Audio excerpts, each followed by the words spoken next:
Karong adlaw guys, tudloan ta mo sa pagluto og bihon gisado nga pang kuan gyud no, kanang pang restaurant gyud guys, first class nga restaurant.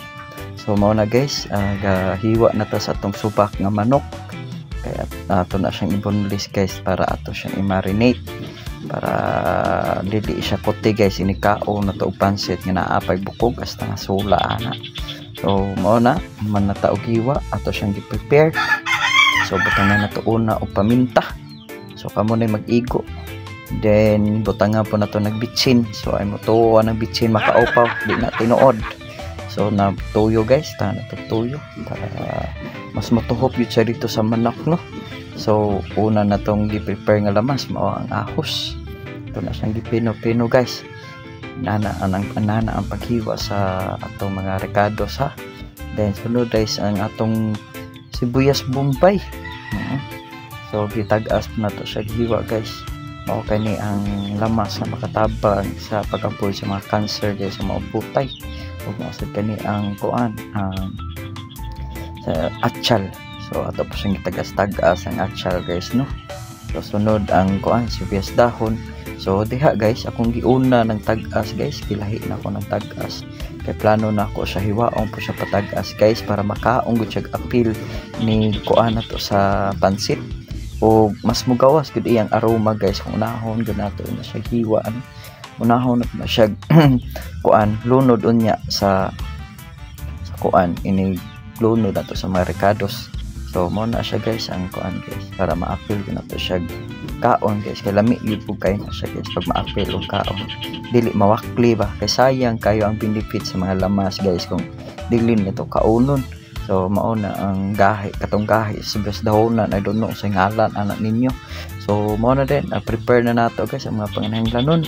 So mag-init ta sa tong kalaha guys, then una na tong ihagbong ang maong ahos. Ukay-ukayo na ha sama na sa pag-ukay ni mo niya sakot. Sunod dayon ang atong sibuyas bombay o ukay-ukayo na po na nimo siya guys. Then mao na din sunod na din tong atong gahi nga part sa sibuyas dahonan guys. So ukay-ukayo na to na siya guys hangtod mo gawas na iyang pinakalami nga aroma diha sa kuan, diha sa lamas. Kay naa diha ang nindot nga mga benefits para sa ikaayo sa tong lawas. So gisunod na to.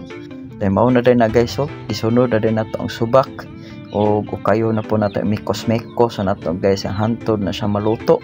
O karon butangan na nato og tubig guys nga gikan sa waterfalls sa Kapatagan, Lanao del Norte. Pinakalamig ang tubig simpako. Then tuyo guys, butangan nato tuyo. O kana ning bukal na guys no. O ato nang ihagbo ang atong bihon nga special guys no, Golden Q special bihon. Sana all untay sponsor ta. So mao na guys ato nang gilunod ug ato nang giukay guys. Ato ginaukayan guys hangtod na siya makuano, suyupon siya sa bihon guys no. So ayaw gud ninyo binli og sabaw ng bihon guys kay lain kay magsabaw ng bihon ay. So butangan nato sibuyas dahonan. Kadugang gibutangan na po nato bitsin guys ug ato nang gimikos-mikos pag-ayo guys ang atong bihon gisado hangtod na siya maluto guys. So gibutangan nato sa atong gulay guys no. Lamian ka nang gulay guys, kuan na nadaan gihiwa na nadaan sa market guys, naa na siya mapalit sa utanan guys sa merkado. Okay, gimikos-mikos na nato nagtarong ug hapit na siya maluto guys. Og di gyud na pwede guys nga dili gyud nato tilawan ang atong niluto. Tan-aw wag kahangol o balag init kayo halabira. O di ba? O dilamian ang mokloy o asos. So goods daw kuno kaayo. So mao na guys. So nga mao na guys nagkaon gyud ko guys. Tanlamia di sa kaon guys.